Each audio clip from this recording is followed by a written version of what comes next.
For this week, I want to talk a little bit more about governance as it relates to the General Convention of the Episcopal Church, and then spend some time talking about the most recent General Convention of 2018.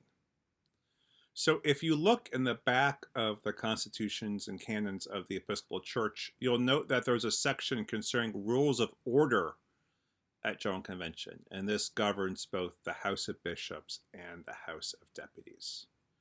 So there are outlines here about how to constitute both houses. Note that at the very beginning, there's requirements for services and devotions to happen in both houses. I believe the House of Deputies is always to have an open Bible in all of its sessions. And so we see this in contemporary Episcopal Church General Conventions where there is definitely robust worship happening, some simple psalms, prayers, and singing often at the opening of the house meetings, and then frequently shared Eucharistic services, sometimes once a day, sometimes every several days, depending on which convention we're talking about.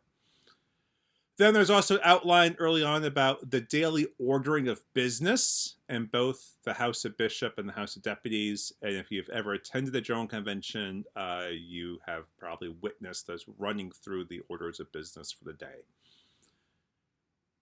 There are a couple of other important elements in the running of the houses at General Convention. One is to note the important role of something called the consent calendar. This is what orders whatever business is considered on a particular day at General Convention. If a resolution does not appear on a consent calendar, that resolution will not be considered or enacted. For a resolution to get its way through General Convention, they have to come out of committees. These committees you can find outlined, and they lay out how the various forms of business of the church ought to occur. And if a committee does not recommend a resolution, it won't make its way through. Sometimes resolutions are combined. There's resolutions that come from various dioceses that get reconciled. Sometimes resolutions are composed at General Convention itself that then have to make their way quickly through committees also. So a lot of the action of General Convention early on, the first 4 or 5 days, really is with the committees, and then a lot of the action then pivots to consideration of resolutions in the various houses. Note the outline for the process for amending the Constitution and canons. Amending the Constitution is a more thorough process than amending a canon. There's also processes for communication between the houses. And again, if you're at General Convention, you will have observed some of these communication processes. Then there's other ways in which further on I talk about how the legislative committees are composed, how resolutions are introduced, how making motions and voting happens. This often can be a point of confusion on the floor of the House of Deputies initially for new deputies about when they can make a motion and when they can call for a vote. So that's another interesting dynamic early on in General Conventions. And then there's also some procedures for joint meetings of the houses. When this occurs, the House of Bishops comes onto the floor of the House of Deputies because it's a much larger space. The House of Deputies could never fit into the meeting space for the House of Bishops. So the bishops then come and sit with their diocesan deputations. So in this whole outline, there's a lot of nitty-gritty detail about how conventions run. It might seem quite boring or besides the point on initial read, but when you're actually at a General Convention, you can see how these procedures become quite necessary. These days, you can observe General Conventions through live streams, so regardless of whether General Convention is in person or online in 2021, you should be able to see a lot of this action, and I hope you avail yourselves of that. I want to spend some time then also reflecting on what happened at the 2018 General Convention. There's some key outcomes. You've read some links regarding this. Here's a few things I want to highlight. One was the ongoing budgetary support for evangelism, racial reconciliation, and creation care for the triennium between 2018 and 2021. These three areas represent Presiding Bishop Michael Curry's vision and agenda while he is presiding bishop.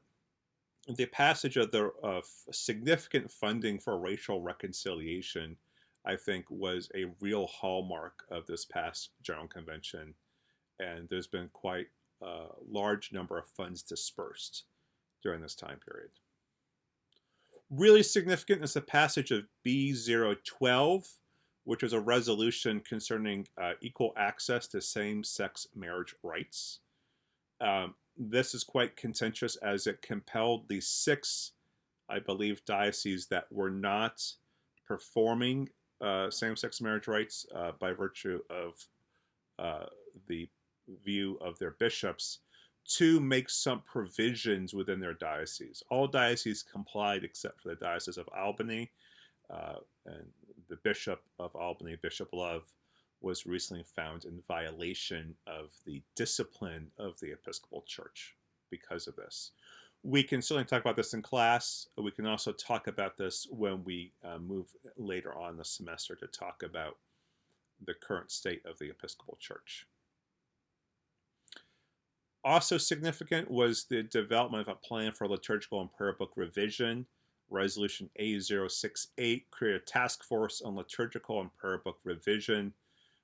This was designed to encourage experimentation and alternative liturgical texts designed on diocesan levels that would then be submitted to a task force with the idea of focusing on expansive language and gender-inclusive language.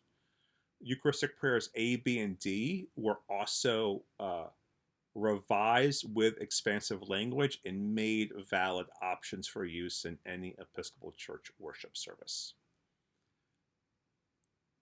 The idea here, I think, is not that we're going to get a new prayer book, because this resolution memorialized the 1979 Book of Common Prayer, which I think is meant to say the 79 prayer book will continue as a sort of standard prayer book, but that additional liturgical resources will come to exist. So I think the parallel is how in the Church of England there's the 1662 Book of Common Prayer as a standard source. Alongside that stands the Book of Alternative Services and Common Worship as supplementary and thoroughly permitted authoritative liturgical texts. Note that as there was a conversation happening about gender inclusive and expansive language, a memorial was sent to General Convention concerning theological language. And so what this memorial is concerned about is to not lose sight of our traditional or normative Christological and Trinitarian formula. So the affirming of New Testament Christological titles, especially that Jesus is Lord. And to say Jesus is Lord is not a patriarchal usage. To speak of the specificity of the incarnation, that Jesus was incarnated as a gendered male. To note the importance of traditional Trinitarian formulae, especially Father, Son, Holy Spirit. Those three aspects are really important because they reference a shared Catholic heritage with Christianity in general. And the fear was if we took away some of that traditional, especially Trinitarian language, we might end up losing ecumenical relationships. I'd be happy to explore the implications of this much more in class. And so this speaks to the affirmation of the composers of this memorial that there needs to be a balancing of expansive language that can be found in Scripture with creedal formula. And that also affirming, though, that when it comes to the human person, and forms of human gender expression, that expansive norms are really quite welcome there.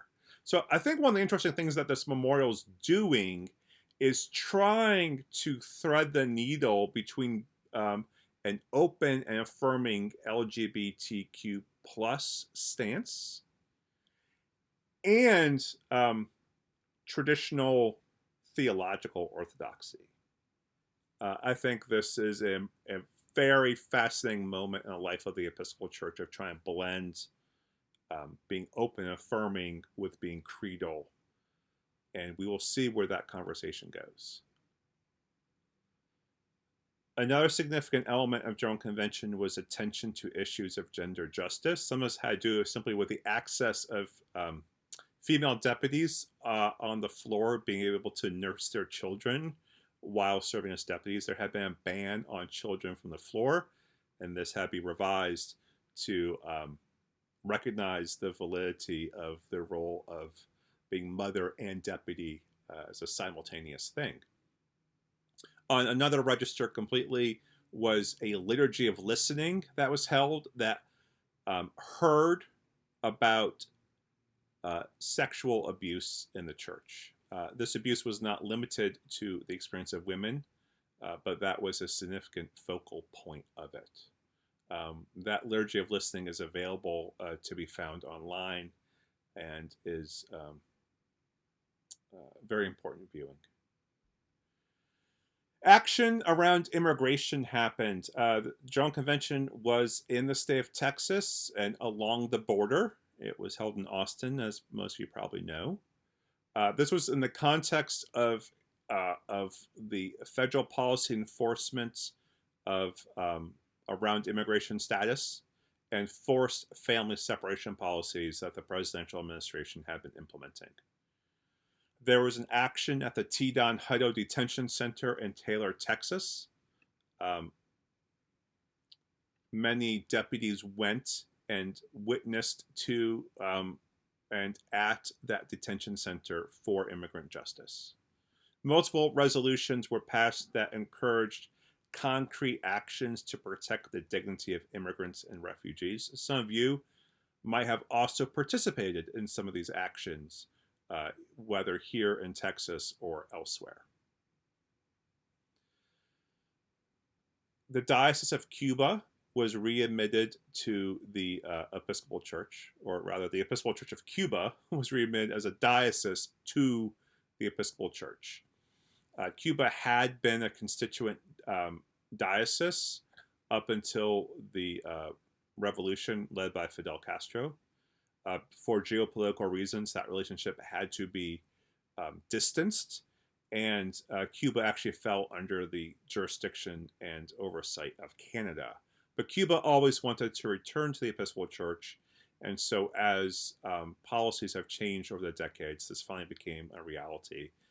This was really an amazing moment at General Convention when the Cuban delegation was seated on the floor of the House of Deputies, and really quite a moment. And similarly, when Bishop Griselda was seated with the House of Bishops.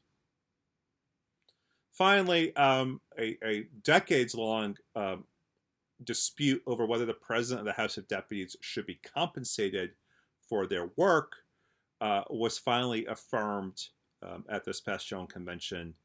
The role of the president of the House of Deputies has become increasingly complicated over the past several decades and had been designed in such a way that only someone who is retired or independently wealthy could take on this role. And so by finding a compensation pattern for the president of the House of Deputies, this was finally able to become a reality. Of course, many other things happen at General Convention. I've asked you all to read over or just skim the various reports at General Convention and to select one report from General Convention that you would like to read in some more detail. I'd like you to bring that insights you've gained to class for some conversation. And also in class, I would like us to think about this question is, what do you think is the current state of the Episcopal Church? Based on what you've learned about the 2018 General Convention and what you've seen the 3 years since then, What do you think the state of the Episcopal Church is, and where do you think it's going? All right, that's all for now. I look forward to our conversation.